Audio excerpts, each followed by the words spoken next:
Good morning, good afternoon, and good evening, ladies and gentlemen. Welcome to a future Armenian discussion. Today's discussion is about the opinion and ideas of the Australian Armenian community and Armenian businessmen on the economic development of Armenia.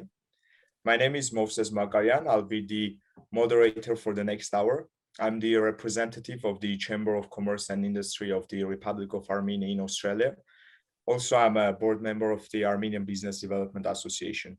Today with us, we have Michael Carapiet, who's a businessman and company director. Amongst other things, he is a former Macquarie Bank executive. And for your information, Macquarie Bank is the biggest investment bank in Australia. We have Garry Simonian, who is a businessman. He's a Restauranteur, Platinum Restaurant Group. He's a property developer, Platinum Property Advisors, and a finance operator, Lightning Fast Finance. He's also the public officer of the Armenian Business Development Association. We have Bakur Melkonyan, who's the founder of Art Lounge and Popock Guest Houses, co-founder of Mantashov Entrepreneurs Union. He's an Armenian businessman from Armenia, today joining us all the way from Brazil. We have Koko Simonian with us, who is a property developer. He has also done several projects in Armenia, such as real estate development, investments in startups, and so on. Let's start today's discussion with Koko. Please tell us about your ideas on economic development. Well, thank you for having me, Movses. I initially had 5 points and I shared the 5 points with Garry. So Garry is going to mention a couple of points. My main 2 points is, as Mr. Greg Simonian, who was a colleague, and he did mention about the quantum leap, the Armenian economy through an unorthodox approach and mindset. That resonated with me when I saw the meeting I think it was last week. Now, the first point, it relates to the Armenian government.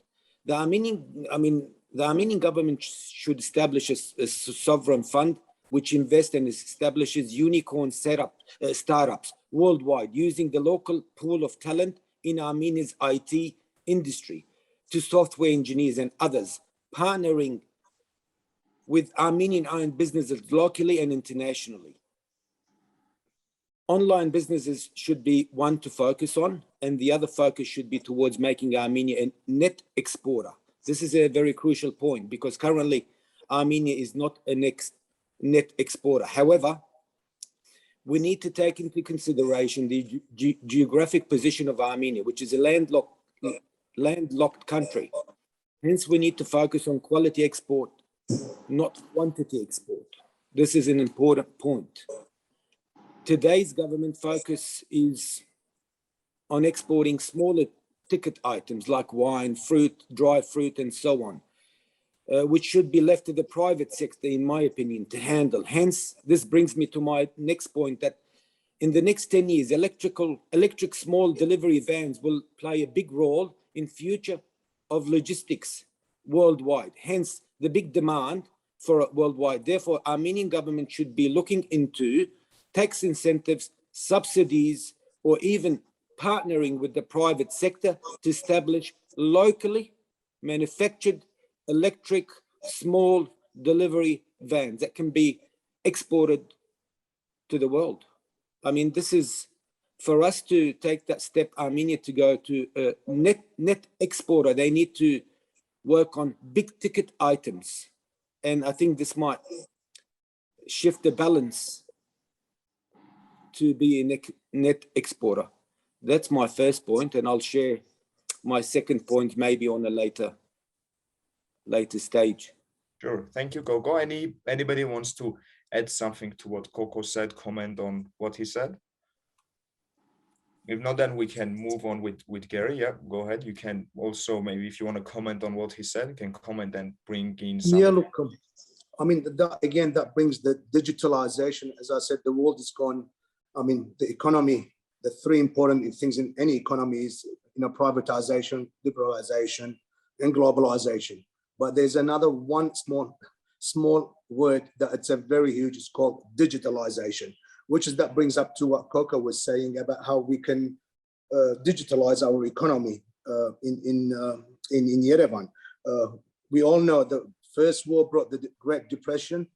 Second, COVID brought the great reset. So we are in a great reset mode now. So what we need to do, I think we are on economy. Our economy is recovering. I think at the moment it's just it's on in that phase that economy when you recover, the economy is just getting where it is now. But when to go to the next level, which is the economy recovery, we need reform, and that's what we discussed last night with Michael and the rest of the panel between us. If we're going to talk, I mean, Coco can talk till tomorrow about these things, but if the government is not going to reform a lot of things, we will be flogging a dead horse. So we need to reform our industrial relations. We need the middle class to grow in Armenia. We need to reform our tax system. As you know, red tapes, reducing the red tapes. We've gone through a DA approval in Armenia 6-7 years ago. Some of the policies they use there is very redundant and not viable policies. So that needs to be reformed for us to be able to reset it. So this is the great time for all of us to reform everything from, reducing red tape. Is that, when you reduce that, you get your productivity and your efficiency. And that's one of the things, reforming. And the other most important point that, I've never thought about it 3 years ago about climate change. I'm not going to go to the argument that if the world is heating up or it's cooling up, but I can tell you about sustainability and ethical businesses. I'm all for it. We've got John Deere at the moment, as we all know. I think Movses, you've met him, and Michael met him yesterday. He's working with us at the moment to educate us about how to be sustainable and be at the same time that we can make money. So we all know renewable. The world is swinging to renewable energy. We need to take advantage of that. There are so much money, so much funds available for anything to do with sustainability.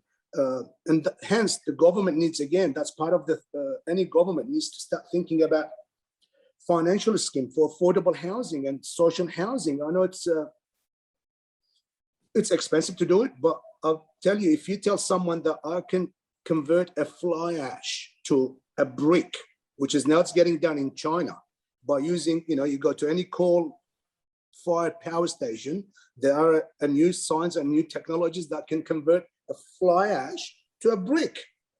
So then you'll be helping two aspects of the economy. You are environmentally friendly and you can get a cheaper product. So that's another things that comes up, what Coco was saying, science, technology, innovation should advance humankind. So, renewable is one of the things that I would love to see Armenia to become things so we can emerge out of this as I know we don't have oil and gas, but we can be a super energy power. And that's another thing that will attract all these green funds that's available from the Asian Development Bank, which is they have bases in China, sorry, in Yerevan, and the European Bank, very, very pro-green development. So that's one of the things that, the second thing that I want to do. The other thing, again, it's to do with, it goes hands in hands with it. We want to encourage our tourism, Movses. Tourism, I believe that today that we had, I saw that the president has had a meeting with one of the, I don't know if it was from UAE or it was from Saudi Arabia, talking about our airlines. We need an airline and we need to tourists. I mean, yesterday we had a discussion and I think John Deere was saying about, forget about Asia. I reckon he's wrong. We need to focus on Asia. I just found out there's about 300 million Christians live in Asia.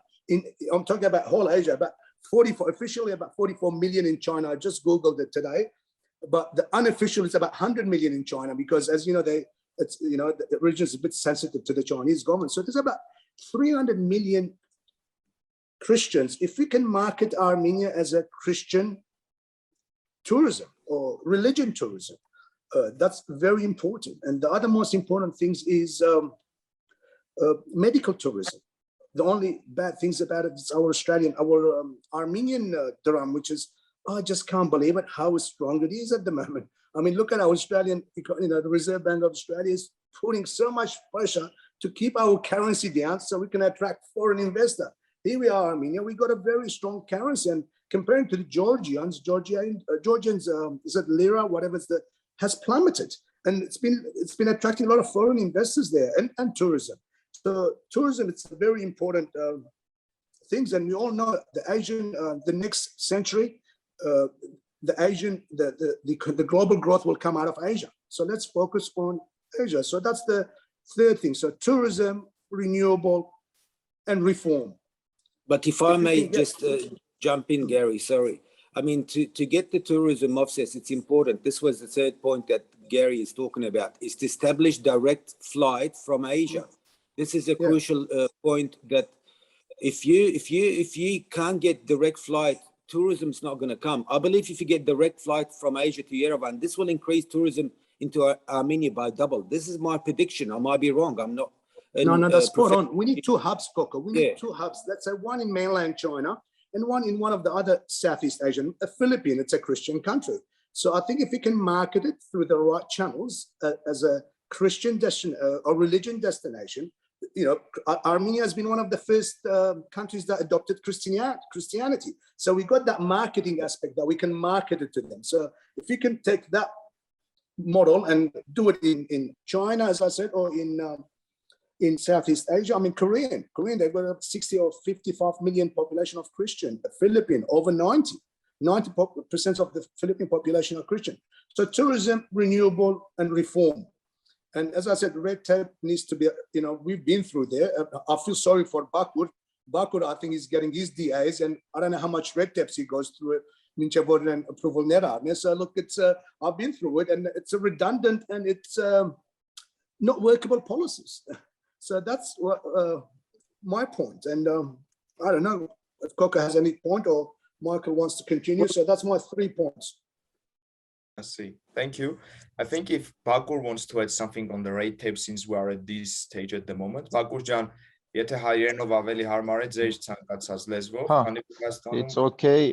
Ես մի փոքր երևի ընդհանուր թեմայից խոսեմ, որտեղ այս բանը ավելացնելու բան չկա, ես ավելի լավ լսեմ, որտեղ իմ ելույթը մի փոքր ավելի գլոբալ իմաստով է, որտեղ ես գլոբալ լինելով ու Հայաստանում տեսնում եմ գլոբալ խնդիրների լուծման մեխանիզմը ավելի շուտ։ Ճյուղային ինչ շատ հետաքրքիր է թեման, որտեղ ճյուղային հասկանում եմ այն ինչ որ առաջարկվում է, բնականաբար բարձր որակի ապրանքներ, մեր տեղայնությունը, Հայաստանի տեղանքը, բան այդ ամեն ինչը հաշվի առնելով մեզ պետք է նույն այդ բարձր որակի ապրանքներ, ֆրանչիզայի վաճառքներ, մյուս տեսակի բաներ, туриզմի զարգացումը շատ լավ նշվեց, ինչ ուղղություններ կարա վերցնի, բայց իմ թեման մի փոքր ավելի գլոբալ խորքային է լուծումը տալու, որովհետև այդ ամեն ինչը լուծելու համար մեզ պետք է effective կառավարման համակարգ, դրա մասին ես մի փոքր ուշ խոսեմ կամ երբ ասեք.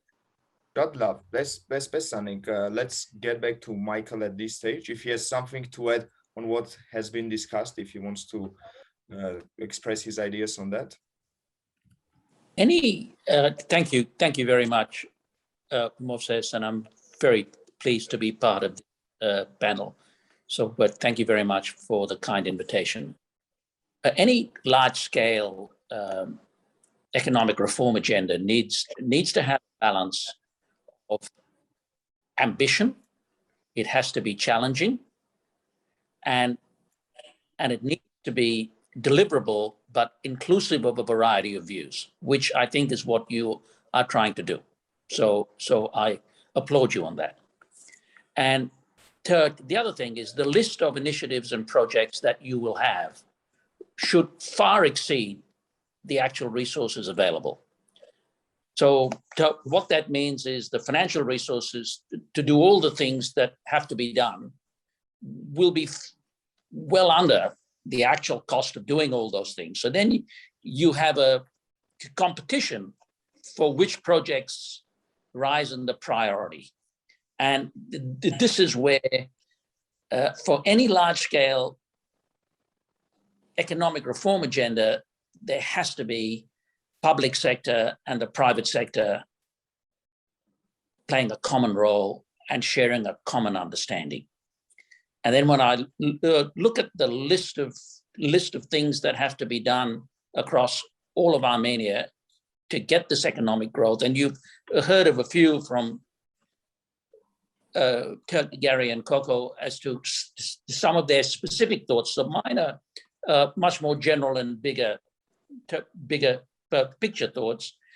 You have to have a set of priorities, and I don't really think that the funds available domestically to make such a dramatic change. So you've got to attract lots of money from offshore, whether it comes from Armenians or from non-Armenians, whether it's state-based or multilateral-based. There'll need to be a big mix of those sort of funding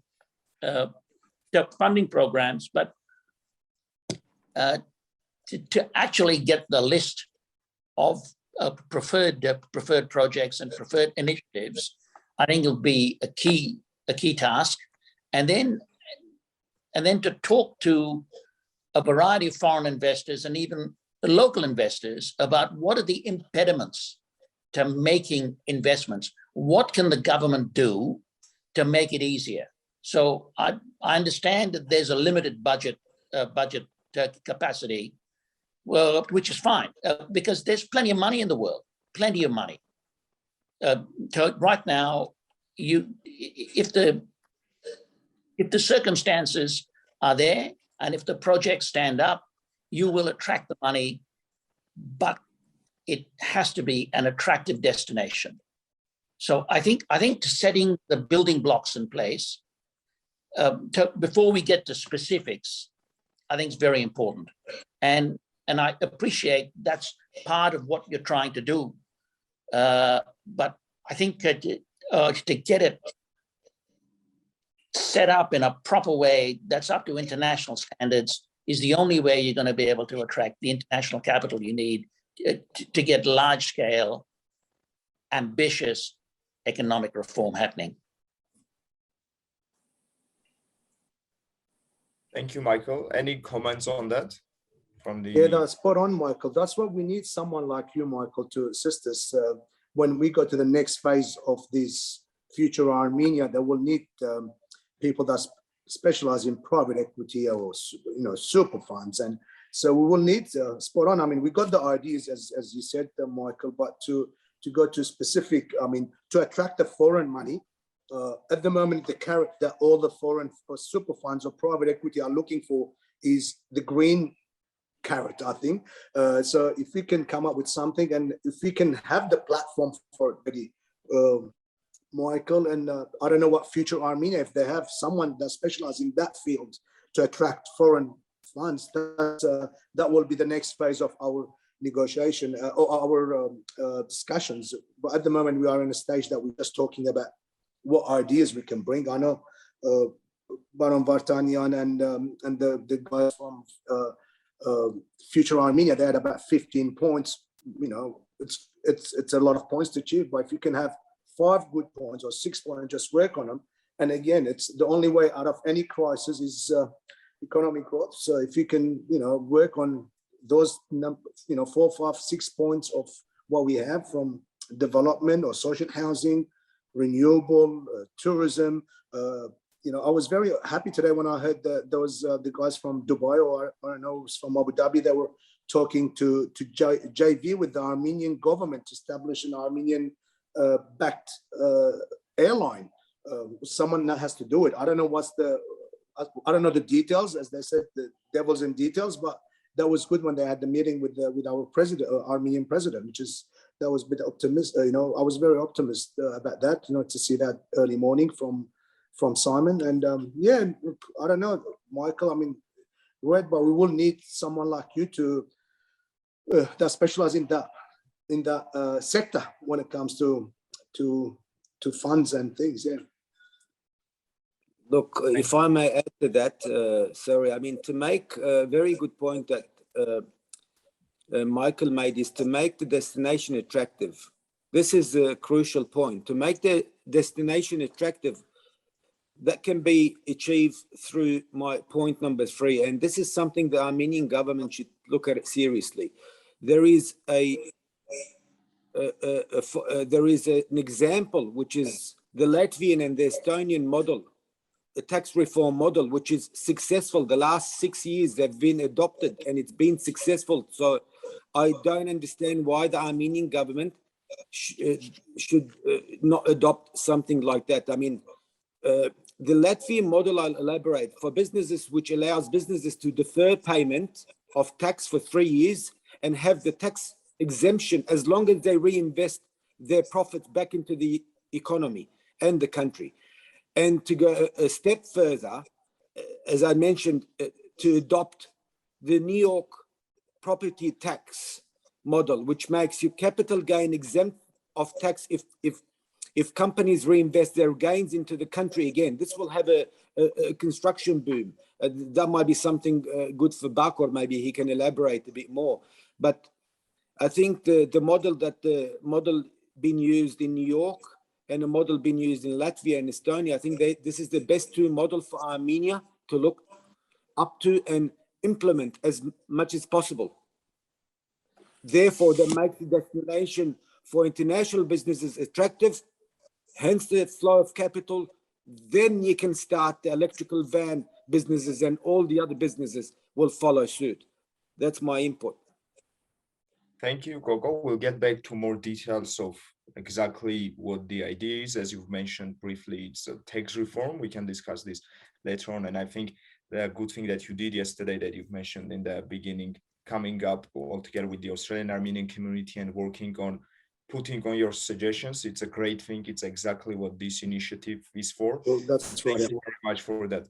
Now let's move on with Bakur. Bakur Jan, ձեր կարծիքը, խնդրեմ ասեք, եթե կոմենտներ ունեք այդ անցածի հետ կապված, խնդրեմ ասեք ու ձեր մտքերի մասին խոսենք։ Ես կուզենայի մի փոքր ավելի, քանի որ մենք խոսում ենք ճյուղային եւ զարգացումների մասին, որոնց գլխավոր եւ ես լինելով Հայաստանում հիմնական խնդիրը տեսնում եմ նման բաները, ծրագրերը չիրականանալու, դա էֆեկտիվ կառավարման համակարգի խնդիրն է, մեր կառավարման համակարգը ցավոք սրտի որպես այդպիսին գոյություն չունի իրականում, խնդիրն ինչու՞մն է, որ մենք փորձել ենք ախտանիշը դնել, ընկերներով ի սկզբանե հավաքվելով մենք որոշեցինք հասկանալ ինչի համար է այսպես կատարվում եւ ինչի էր, որ օրինակի համար պատմություններ ենք ուսումնասիրել, գնացել հետ տարբեր երկրներ, նույն Իսրայելը ինչի էր 1949 թվականին ստեղծվելուց հետո ինքը շատ արագ զարգացում տեղի ունեցավ, մեր մոտ 30 տարի ոչ մի բան տեղի չունեցավ, հակառակ պրոցեսներ եղան։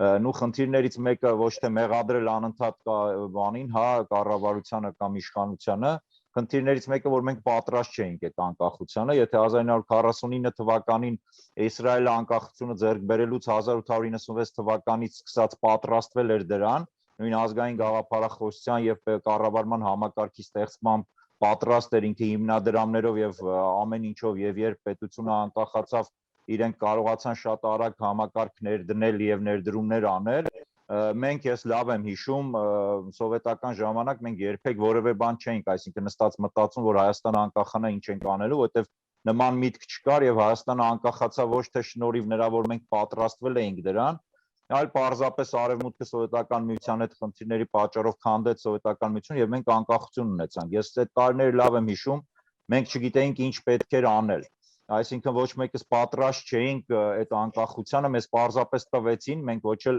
կարող էինք հրաժարվել։ Ասել թե լուրջ պայքար է եղել անկախության համար, այդ միֆ է, մենք պարզապես անկախություն ստացանք եւ դրան պատրաստ չենք։ Ինչ ենք մենք դրա համար մտածել եւ ինչ ենք անում մեր ընկերներով,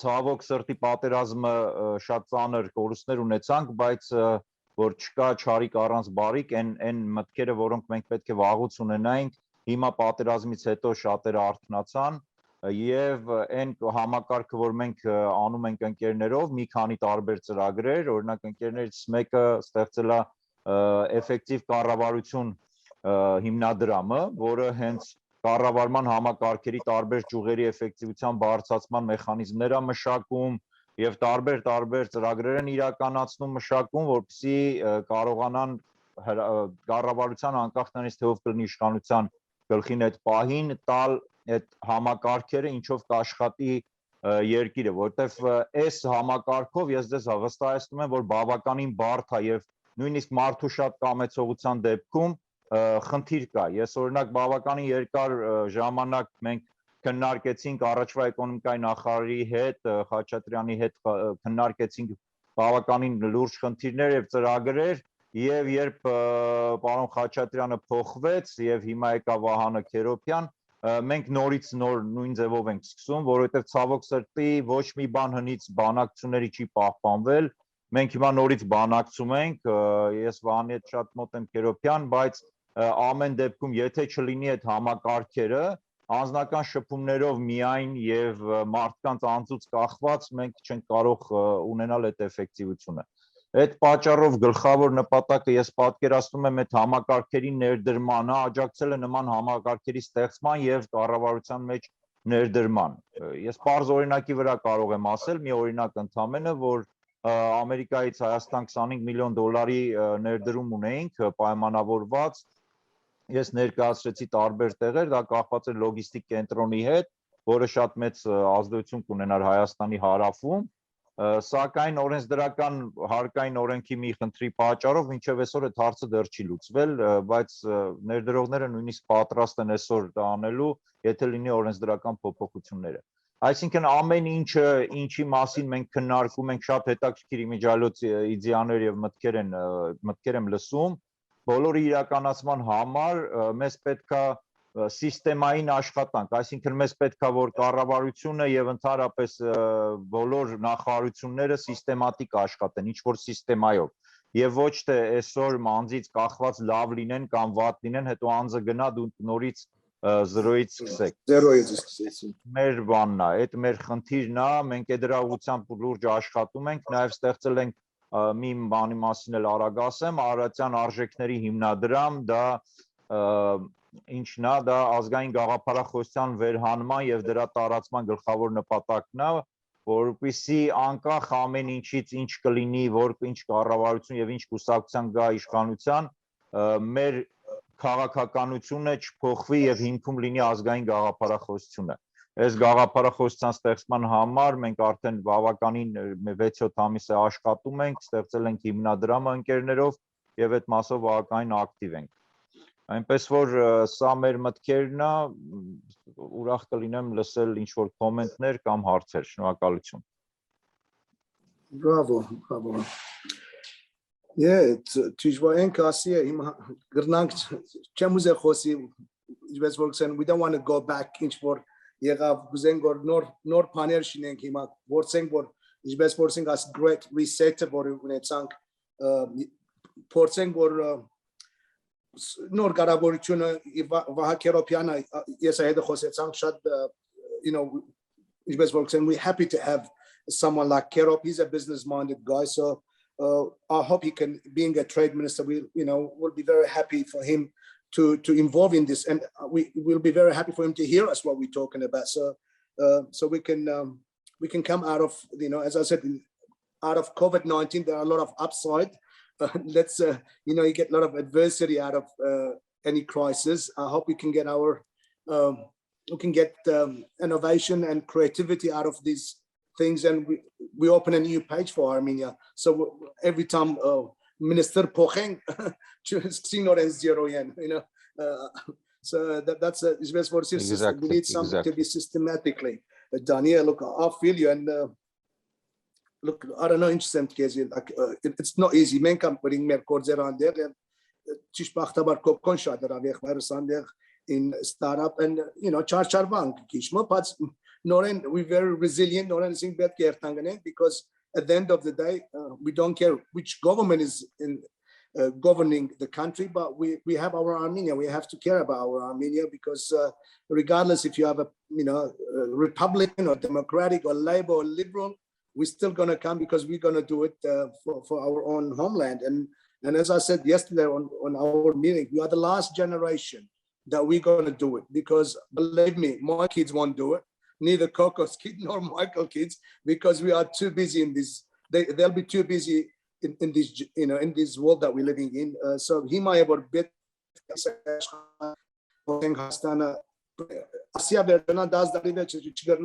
We might lose what we have as well. So that's my input, man. Yeah, just Movses, sorry, before we go to the next point, Vahan Carapiet I think he's taken the position recently, so I think he has a lot of work to do, but happy to help. I'm happy to have a discussion. And I think the first point I've mentioned about the quantum leap, I think it's important that Vahan do have the open mindset that can understand. I think we are in a situation we do need to take more aggressive approach as far as economical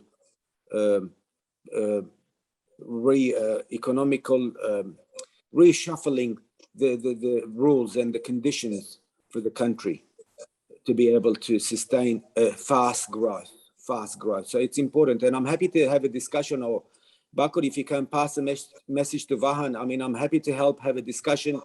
Anything, I'm just here to serve and, exchange ideas. I do have a lot of ideas actually in all sorts of business, online, e-commerce, and so forth. That's all.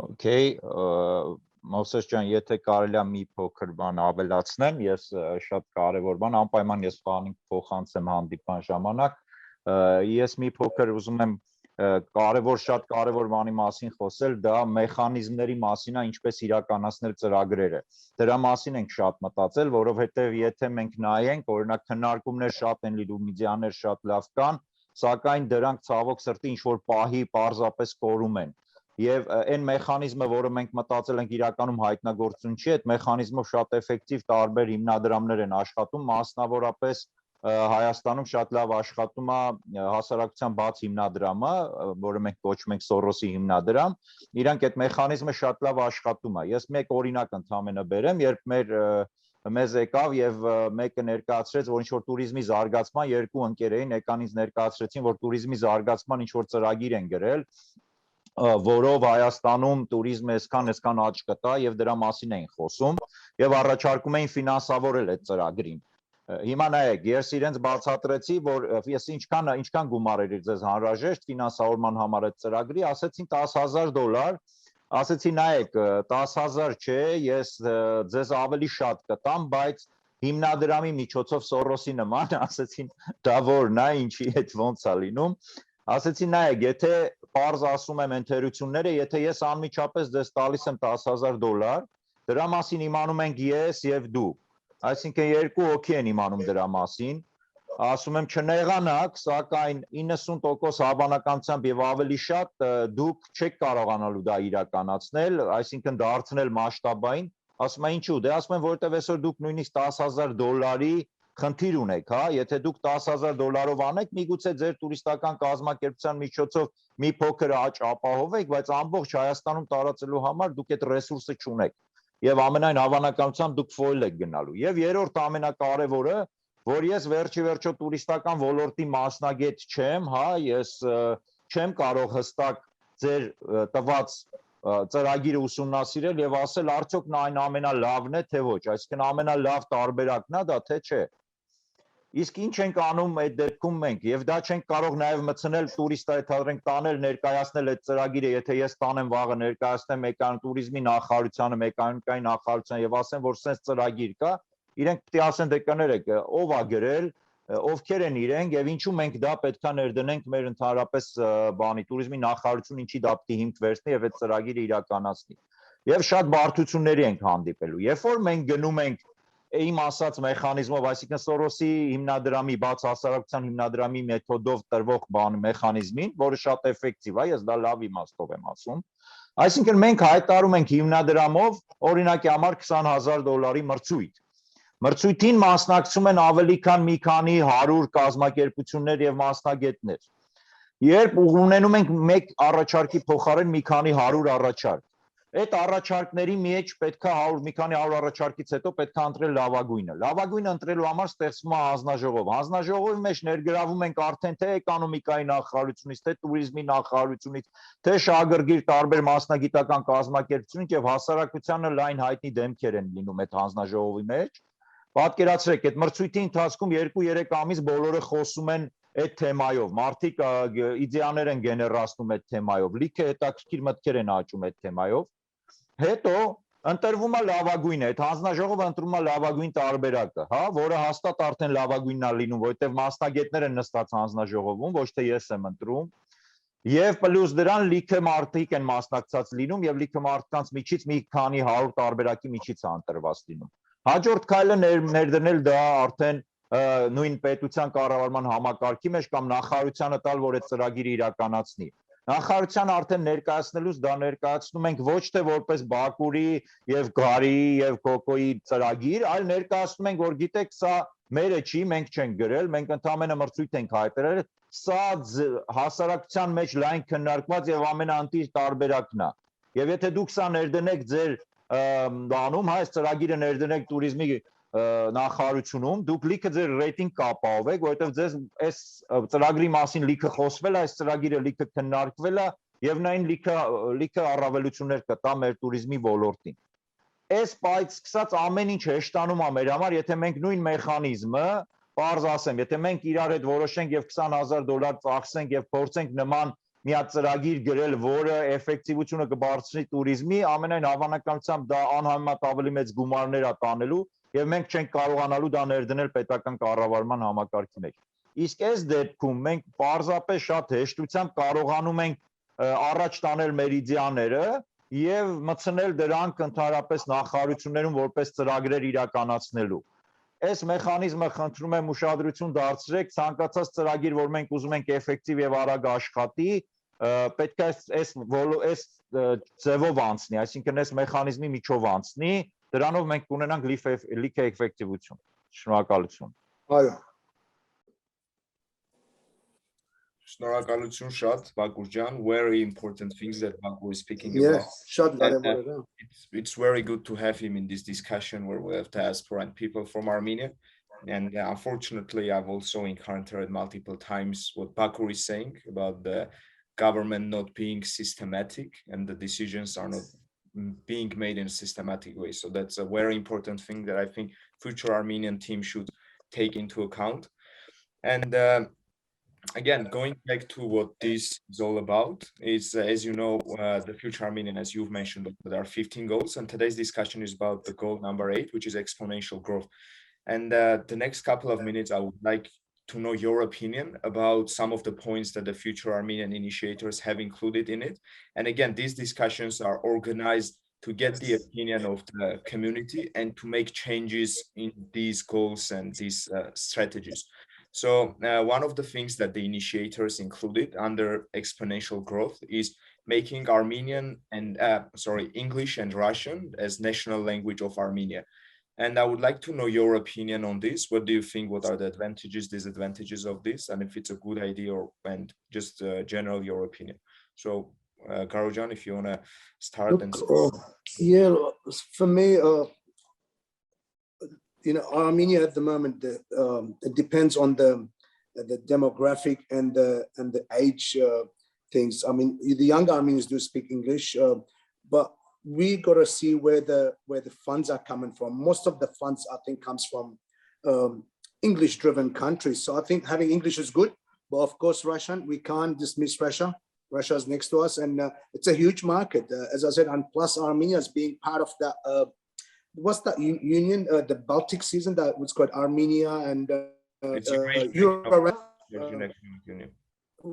China, Moses, what's the name? Eurasian, yeah.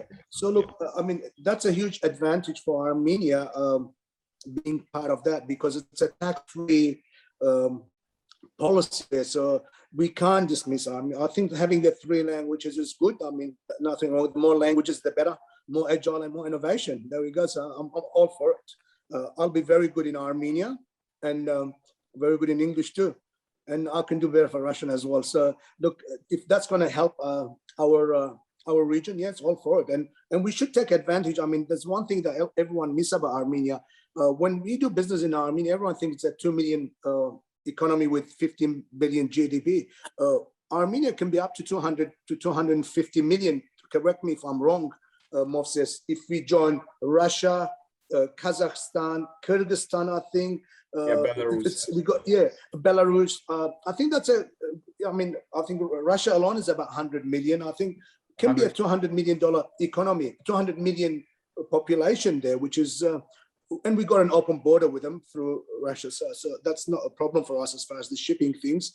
And that would be good for our heavy industries, not the light industries that Coco is talking about, you know, from your agribusiness to things, which is now at the moment, we're doing very well with agribusiness. So having multiple languages, you know, to keep the Russians happy with the Russian things, and the Armenians can be a lot of new money, I will call it the new money, if you can have that language, the English language as a second or third language.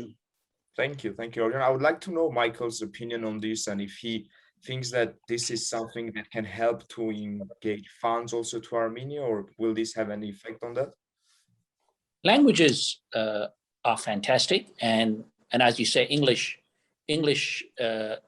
obviously is a big tick, and I think Russian it's a smart thing to do from an economic point of view, but you've got to start it within the education system. You can't suddenly say this is going to be, you know, a country with 3 languages. You need, again, the whole schooling system to start educating people in the 3 languages properly.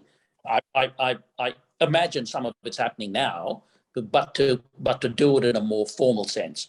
But I can only encourage it. I think it's a very healthy thing to be able to speak multiple languages, but actually choose the ones that are of most relevance to the country. And I think the 2 that are most relevant to the country, other than our own language, of course, are English and Russian. So I think it's a damn good idea. Thank you. And I'd like to know Bakur's opinion also, because Bakur ջան, դուք Հայաստանում եք եղնում, ու ինչ որ վտանգավոր բան տեսնում եք սրա մեջ հայերենի լեզվուն կորցնելու կամ վատ կողմը։ Ես կուզենայի ճիշտ ասած մի փոքր սրա վրա բան անել, կենտրոնանալ այն առումով, որ շատ լեզուներ իմանալը իմ համար էլ ընտանիքումս էլ միշտ կարևորություն ա տրվել դրան։ Ես էլ դրան մեծ կարևորություն եմ տվել, մինչև ճիշտ ասած վերջերս, երբ եղա Ճապոնիայում եւ ընդհանրապես ճապոնացիները իրենց լեզվից բացի որևէ այլ լեզու չէին խոսում, եւ դրանից երկրի զարգացումը ընդհանրապես կամ ինվեստիցիաները կամ տնտեսությունը չէր տուժում, պլյուս դրան շփման խնդիր չունեին, արդեն իրենք հեռախոսով ծրագիր ունեին, որով ես իրենց հետ խոսում էի, իրանք լսում էին բանը, հա, իրենց լեզվով ճապոներեն լսում էին եւ ինձ պատասխանում էին, ճապոներեն, անգլերեն թարգմանված ես լսում էի։ Եվ ես վերջերս էլ հայ Tech Week Արցախում ես ընկերներիս հետ երբ երեկվա նստած խոսում էի, բանը արհեստական ինտելեկտի մասնագետների հետ, հա, դա Կրիպսի Արտավազներ Մինասյան, հանրահայտ ստարտափ հայկական եւ Ռեմը Դարփինյան, իրենց հետ որ խոսում էի One Click-ի սեփականատերը, իրենց հետ որ խոսում էի, իրանք գիգանտ են արհեստական ինտելեկտի, աշխարհի մակարդակով շատ հզոր մասնագետներ են, իրենց կարծիքով մոտակա եթե ոչ 5-ը, գոնե առնվազն 7 տարի հետո ընդհանրապես լեզուների իմացությունը պետք չի լինի եւ դեր չի խաղա ընդհանրապես խոչընդոտ չի լինի, որտեղ արհեստական ինտելեկտը այնքան արագ է զարգանում, որ կլինեն ծրագրեր, որոնք ընդհանրապես սինխրոն կթարգմանեն այդ ամեն ինչը, հաշվի առնելով նաեւ ոչ թե բանը հիմիկվա նման կթարգմանեն, ոնց որ Google-ն է թարգմանում, հա, այլ արհեստական ինտելեկտի միջոցով ճիշտ միտքդ կարտահայտեն եւ դրա համար ես կարծում եմ դրա վրա կենտրոնանալ եւ ընդհանրապես լեզուների մասով շատ խորանալ, մոտ ապագայում դրա խնդիրը վերանալու է եւ թարգմանիչ բանը, եթե նայենք նույն Գերման գրեֆի աշխատությունը վերացող մասնագիտությունների մեջ, ընդհանրապես թարգմանիչը վերանում է որպես մասնագիտություն, որովհետեւ դա ծրագրերն են իրականացնելու։ Այս այդ մասով դրա համար իմ համար այդքան էլ էական չի, եթե կարև ուզում են ոչ մի վտանգ չեմ տեսնում դրա հետ կապված, որովհետև դա ժամանակավոր բան է իմ կարծիքով։ Go ahead. Hi. Well, im Gardzigis asi shad garevor gede asi gahairen khosim. Tem yes chunim, I don't have any objections against having 2 languages. However, we have a bigger problem. We have a massive problem, but no one is discussing within the Armenian community. Is the dilution of the Armenian Spurkahai. Menkima, a lot of the large community, which is 7 to 10 million people, Spurkahai, where we live outside Armenia. The problem we are having, there is no engagement. the engagement between Armenia and the Spurkahai. The only engagement is tourism. They'll come and eat and dance and go. This is not good enough. Having two languages, thumbs up, no problem. But we need to focus on how can we make the Spurkahai engaged more. And one thing the previous governments lacked and ignored is the voting system. For an example, meaning someone who owns a house in Armenia or invested in Armenia or contributed financially must have the simple right of voting in the Armenian election. Take me as an example. Boris, I've done so much for 20 years, yet I don't have the privilege for voting. So having languages, it's a good thing, but we need to look at and look at the bigger picture. The bigger picture is the dilution of the Armenian diaspora. In 30 years, Garry, from now, we're not going to have Armenian diaspora. Armenian diaspora is best for oil for Azeris. We have this and it's untapped. Today's government, Armenian and previous governments, they don't see the potential. All they see, come and enjoy your holidays and go home. That shouldn't be the case anymore. We need to actively engage with the Armenian diaspora. And one of the points with engagement is to set up an entity called Friends of Armenian Industries, which cultivates all Spurkahai talent worldwide that can help develop our own industries, from cybersecurity to AI-infused drones that can counter other drones. Because advanced technology will determine your own survival, because I believe technology will prevent future wars. So getting engaged with Spurkahai on a deeper level is very important, rather than just thinking about having two languages. I mean, I'm not against it, but I can't see any benefits in a way. At least that's the initiative, Coco. They're starting with the English, which is that will help. But going back to AI and your cyber things, the best language, I reckon, will be the coding language that we use for programming. So if we can have that as a first language, know how to code, use the languages from from Java 1 to Java 2 to the Python languages. That's the best languages we need to learn. English, it's good to communicate, but to have, going back what Coco was saying about how to be able to program, we're not going to get tanks anymore for war. Not really. Look at us now. I mean, all the big, we live in a digital world. The only thing that can dismantle the whole system is cyber attacks. So if we can have good cyber guys that can speak the coding language, then we'll be home. So that's one of the languages that I need to focus on, which is, I think, Armenia, it's doing well as far as what I hear from Dr. Simon Appleby, as far as one of the tech sector is booming, that gives me a huge, believe in Armenia, and the other big things, again, I'm not an environmental, I'm not, a greenie, but the new Wall Street, I was talking to one of my friends, he's a trader on the stock market. He goes, the new Wall Street mantra is green. So he goes, try to focus on your environmental and sustainability and ethical businesses. So honestly, we can, COVID-19, what wasn't just COVID-19 for Armenia. We had a bloody brutal war, unfair war.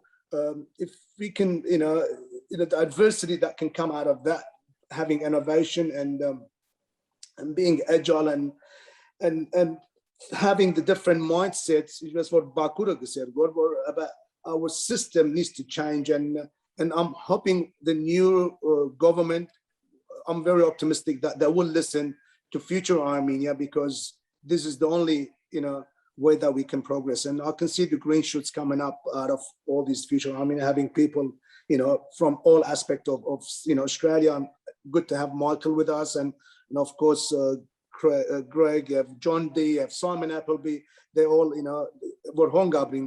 Simon Appleby lives in Armenia, and he tells me he enjoys my homeland. I enjoy your homeland, and he's very optimistic, and it's very good to hear about things. And if we can take the environmental as one of the greens to attract foreign investors or foreign money, and technology or digitalization is the new, globalization is gone. Industrialization was 50 years ago, globalizations, and now digitalization. So that's And we've got just a few minutes left. And at the end, one of the things also just want to know your opinion very quickly about this is another thing that the Future Armenian Initiative is planning to focus on and has written again under the goal number 8, which is exponential growth, is the problem with the productivity of Armenian labor.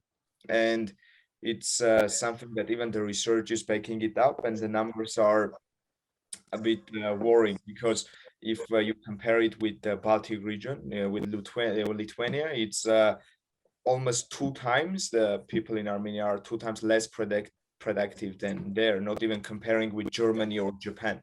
And this is one of the things that is keeping Armenian economy from having that exponential growth that's desired. Very quickly, by 1 minute or 2, if you can take your time saying your thoughts about this, what do you think can be done?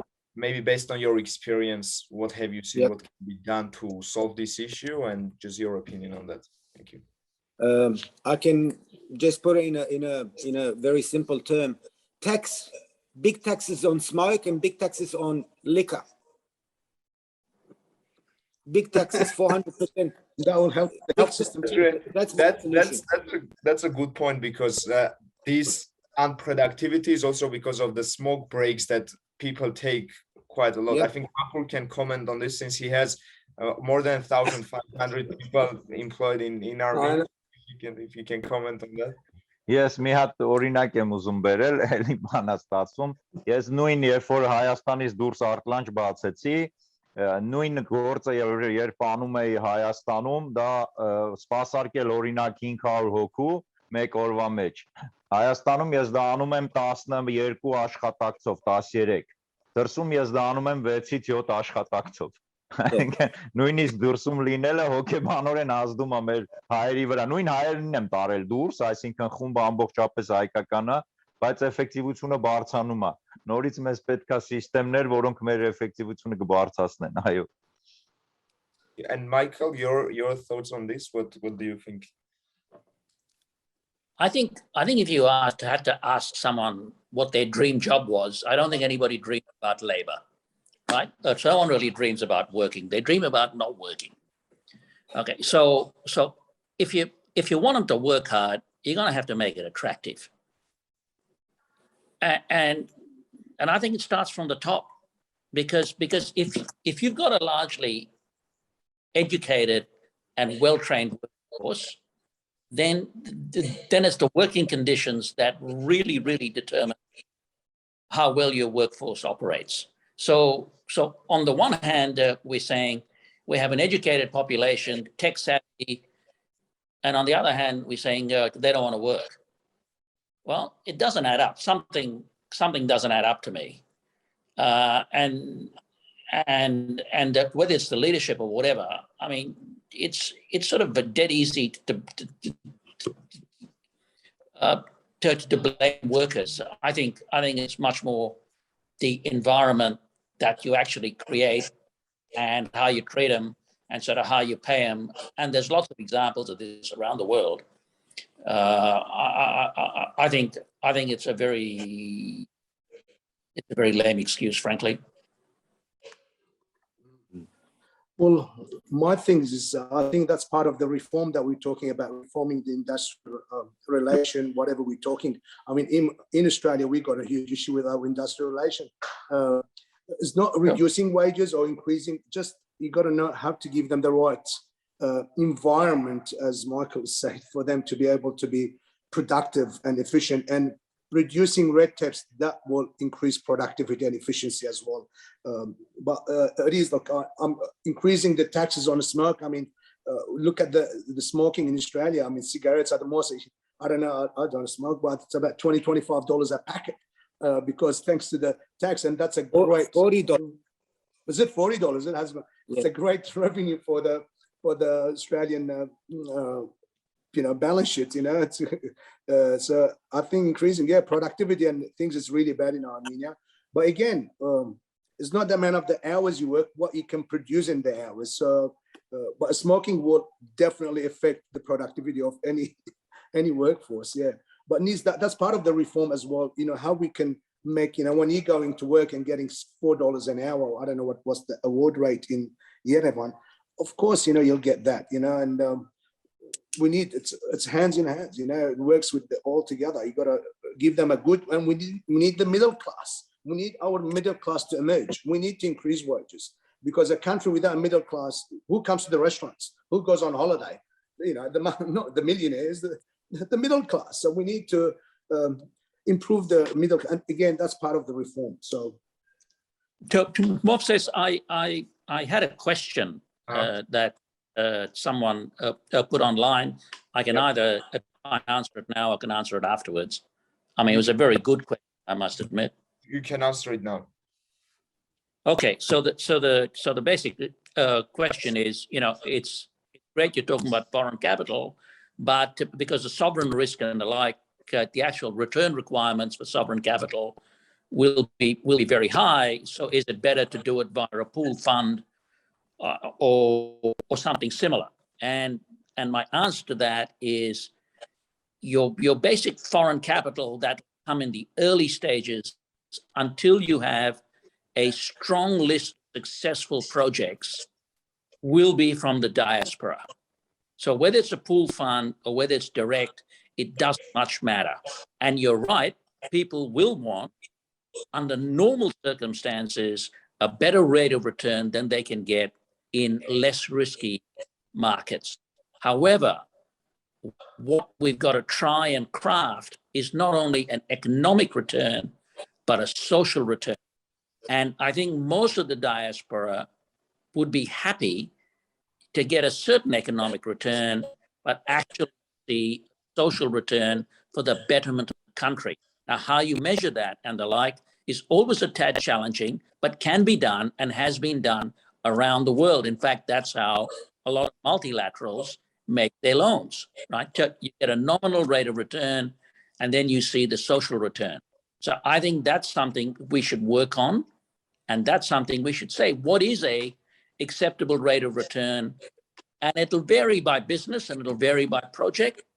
But if there's no social return, I think you're going to struggle to get money funded just on an economic basis, because as the question rightly says, the rate of return will be very high, because on a sovereign risk basis, Armenia is rated now probably somewhere between the third to fourth quartile. So that means, you're not investable, but you're certainly not investable by major institutions, but you're definitely investable from the diaspora, who will be looking just as much for social returns as they will on economic. So whether it's by pool fund or whether it's direct, not much turns on it. So, but that would be my answer. Hopefully it's a satisfactory answer. Thank you very much, Michael. It's a very, very important thing, and good we've got time to answer it.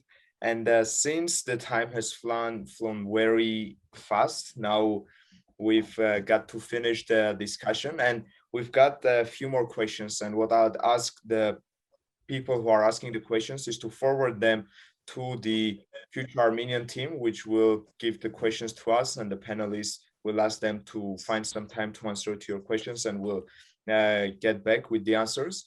And with that said, thank you to everyone that has been part of this, to the panelists that have taken some of their valuable time to be with us today, to the audience and to the Future Armenian team who has helped to organize this.